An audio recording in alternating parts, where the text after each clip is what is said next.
nya.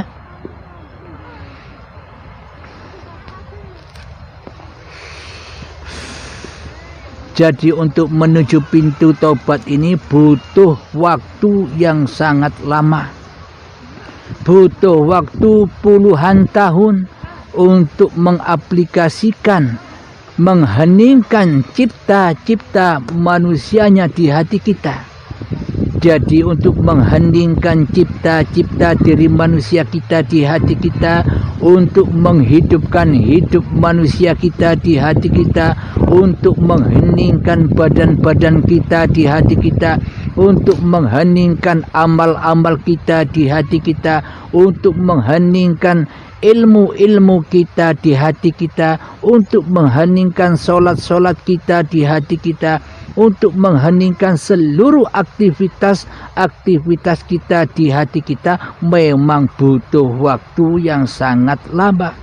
Butuh puluhan tahun untuk belajar menggapai itu semua, untuk belajar mati sebelum mati.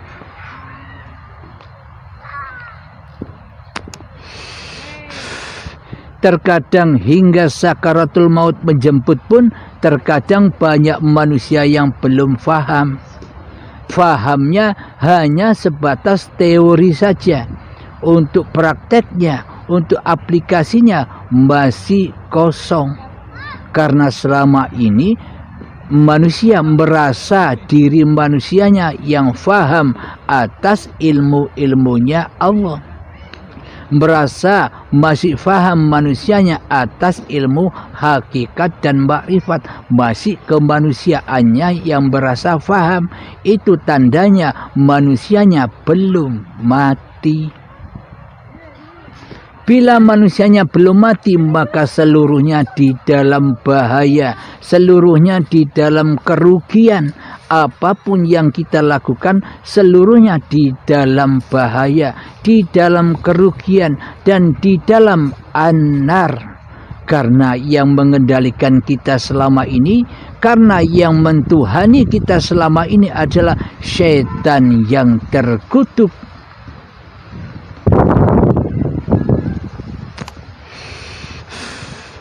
Maka dari itu, bagi para sahabat-sahabat yang dikehendaki Allah untuk lebih cepat, lebih kilat menuju kepada alam kematian itu, bisa lewat baiatan. Kepada siapa yang membaiat? Ya, yang memaparkan ilmu ini, yang dipercaya oleh Allah untuk menerangkan. Itu bagi orang-orang yang dikehendaki Allah tanpa paksaan. Tak baiat pun juga tidak apa-apa.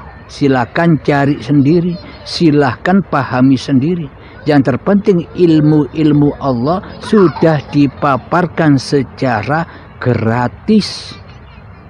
Tinggal dinikmati saja. Yang terpenting kita sudah tahu bagaimana cara beragama dan cara bertuhan di sisi Allah itu yang sebenarnya, yang hakikiyahnya. Bukan seperti yang kita lakukan selama ini. Karena selama ini beragama kita dan bertuhan kita hanyalah angan-angan saja. Tanpa kenyataan, tanpa pembuktian, pokoknya kita melaksanakan yang angan-angan saja.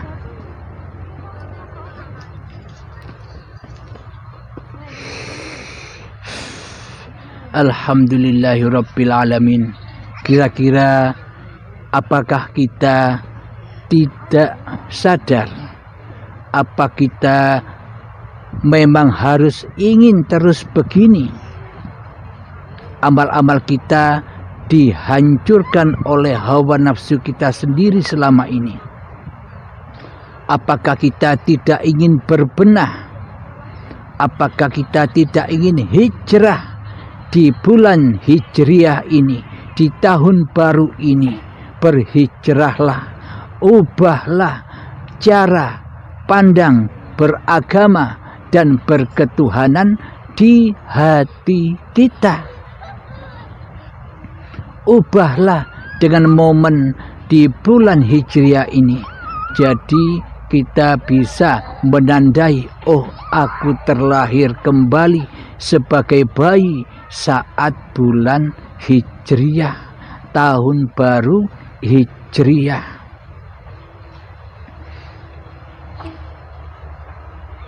Alhamdulillahirabbil alamin. Jadi paparan-paparan yang sudah terpapar ini membuktikan bahwa amal ibadah apapun yang kita lakukan sejak detik-detik akil baligh tiba sampai setua ini bisa kita ketahui nasibnya diterima atau tidak, hancur lebur atau sampai kepada Allah. Silakan cek masing-masing hati kita sendiri. Pokoknya tanda-tandanya sudah saya beritahukan. Tanda amal yang diterima itu maksudnya bagaimana? Amal yang diterima Allah itu adalah amal yang sudah dikuasai oleh Allah sendiri. Itulah amal soleh. Bagi orang-orang yang bertakwa. Jadi bertakwa itu bagaimana? Orang-orang yang sudah tidak jadi Tuhan lagi di hatinya. Itulah yang disebut manusia yang bertakwa. Jadi Allah tidak memandang rupa dan hartamu. Allah tidak memandang tinggi ilmumu. Allah tidak memandang banyaknya amalmu. Dan Allah tidak memandang nasab-nasab kemuliaanmu di sisi manusia. Allah hanya memandang hatimu. Di dalam hatimu itu yang jadi Tuhan, kamu atau aku, kata Allah.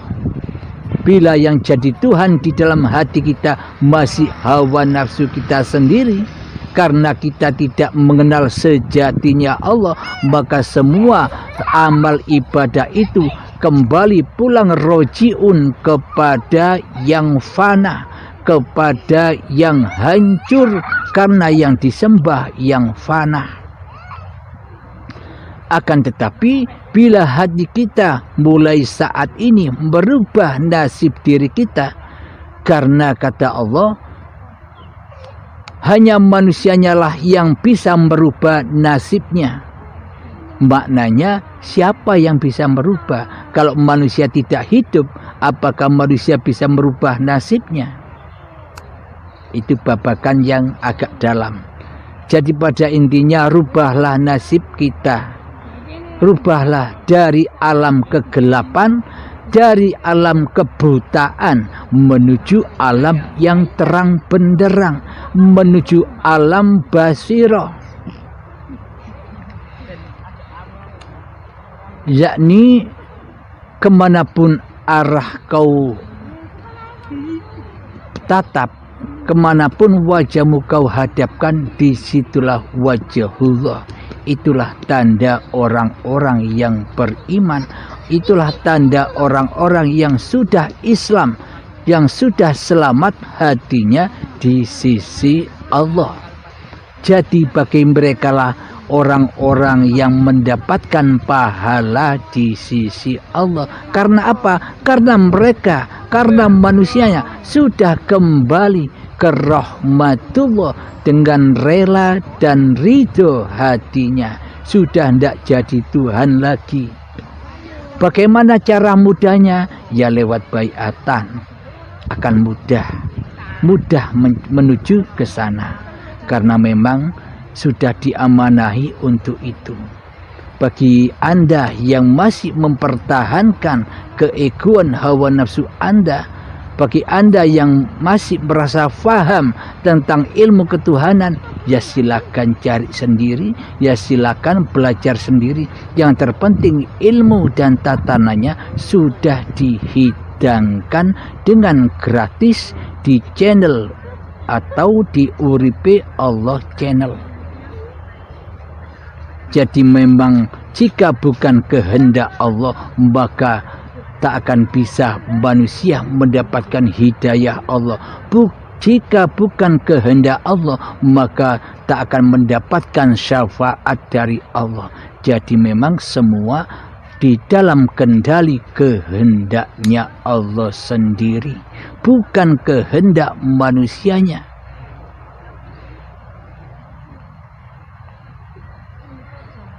Alhamdulillahirabbil alamin. Semoga kita selalu mendapatkan bimbingan Allah Subhanahu wa taala sehingga kita dapat memahami, mendalami bagaimana makna beragama dan bertuhan di sisi Allah, sehingga kita bisa berbenah hati kita, berlomba-lomba dengan ajal.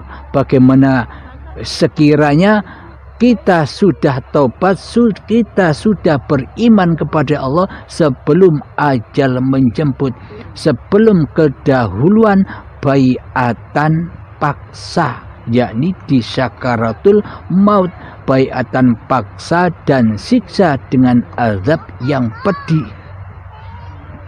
Semoga saya dan semoga kita semua selalu di dalam lindungan Allah Subhanahu wa taala. Jadi sayangilah amal-amal kita.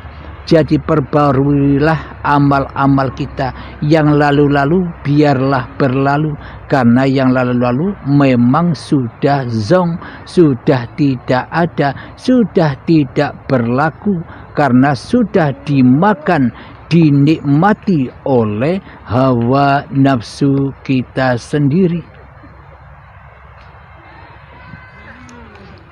Marilah kita bacakan ayat Allah lagi, firman-Nya Allah di dalam surat Al-An'am ayat ke-88.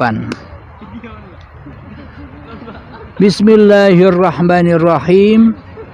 Walau asyraku lahabita anhum ma kanu ya'malun. Seandainya mereka mempersekutukan Allah, niscaya lenyaplah dari mereka amalan yang telah mereka kerjakan. Inilah tanda-tanda bukti bahwa amal itu bisa diketahui saat ini, asalkan Anda sudah beragama dan bertuhan di sisi Allah.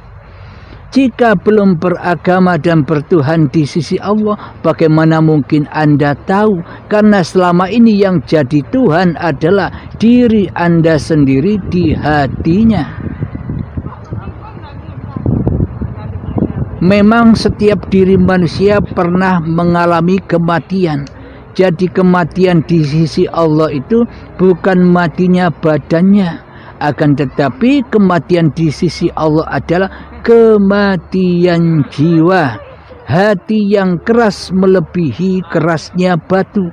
Itulah makna kematian di sisi Allah, mati kesadarannya di dalam bertuhankan kepada Allah. Itulah yang dikatakan mati di sisi Allah.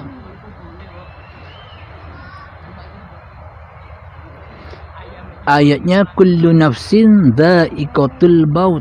Setiap yang bernyawa pasti akan mengalami kematian. Maksudnya bukan nyawa itu banyak, nyawa itu satu, roh itu satu, jiwa itu satu, hati itu satu, hayatullah itu satu, tak ada bandingnya. Jadi yang dimaksud setiap yang bernyawa itu pasti akan mengalami kematian. Maksudnya manusia yang merasa hidup ini sebagai hidup manusianya, maka itulah yang disebut mati. Mati jiwanya, mati kesadarannya di dalam bertuhan. Karena yang jadi Tuhan selama ini di hatinya adalah dirinya sendiri, adalah hawa nafsunya sendiri, adalah egonya sendiri, yang selama ini ingin menang sendiri, yang selama ini ingin benar sendiri. Inilah yang dimaksud syaitan yang terkutuk. Selama ini kita tak terasa setelah bersekutu dengan syaitan yang terkutuk untuk menjauh dari Tuhannya. Sebenarnya di dalam hati kita hakikatnya tidak percaya bila diri kita ini sebagai makhluk.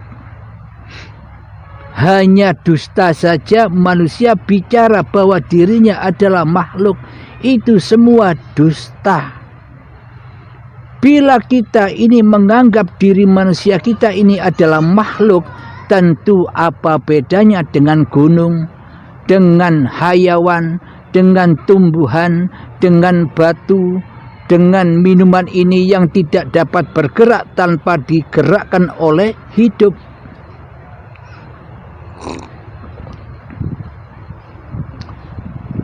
Meskipun di dalam hati kita selama ini kita mengaku sebagai makhluk, akan tetapi praktek di hati kita selama ini menjadi Khalik, menjadi Tuhan. Seolah-olah kita bisa mentuhani semua aktivitas-aktivitas badan kita ini. Seolah-olah kitalah yang bisa mengurusi seluruh kebutuhan-kebutuhan diri kita dan keluarga kita. Seolah-olah kitalah Tuhannya selama ini. Karena apa? Karena kita belum memeluk agama Islam di sisi Allah. Karena kita belum bertuhankan Allah, kita masih mentuhankan diri kita sendiri. Kita masih mentuhankan hawa nafsu kita sendiri. Karena kita masih bersekutu dengan syaitan yang terkutuk. Siapakah setan yang terkutuk itu? Setan yang terkutuk adalah diri kita sendiri. Yang nyata di hati kita kan kita. Berarti setan yang nyata itu adalah ya kita sendiri. Ketika di dalam hati kita masih ada setan, maka Allah pasti gaib, Allah pasti tiada, Allah pasti tak nyata. Karena yang nyata selama ini di dalam hati kita hanyalah diri kita sendiri, hanyalah hawa nafsu kita sendiri yang selama ini mentuhani seluruh kehidupan ini. Seolah-olah kita ini akan hidup terus, takut mati. Bagaimana mungkin kita takut mati sementara kematian itu adalah sifat diri manusia kita? Itulah bukti kita selama ini sukanya jadi Khalik daripada menjadi makhluk. Kita ingin hidup terus seperti layaknya Tuhan. Kita takut mati, tidak mau mati karena kita selama ini yang jadi Tuhan. Maka sadarilah wahai sahabatku semua, termasuk diri saya sendiri terutama. Semoga kita semua menyadari apa-apa yang sudah terpapar ini, apa-apa yang sudah membombardir kerajaan singgasananya hawa nafsu kita sendiri selama ini. Dan inilah bukti bahwa semua amal ibadah kita bisa kita ketahui diterima atau ditolak di dunia ini. Saat ini kita bisa menyeleksinya.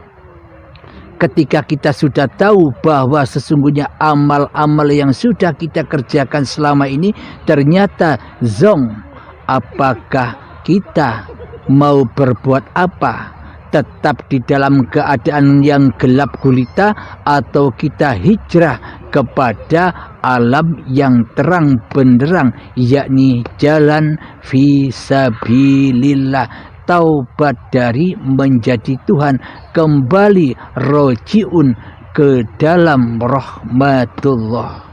Alhamdulillahirabbil alamin. Semoga kita semua selalu disadarkan, dipahamkan oleh Allah Subhanahu wa taala. Amin ya rabbal alamin.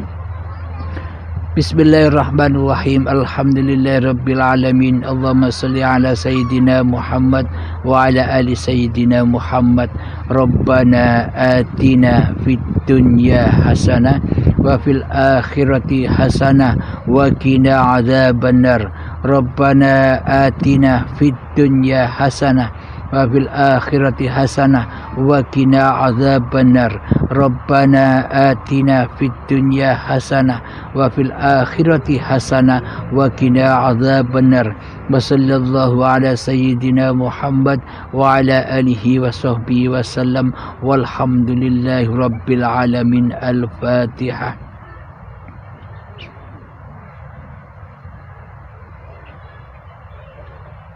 Dan akhir kalam, assalamualaikum warahmatullahi wabarakatuh.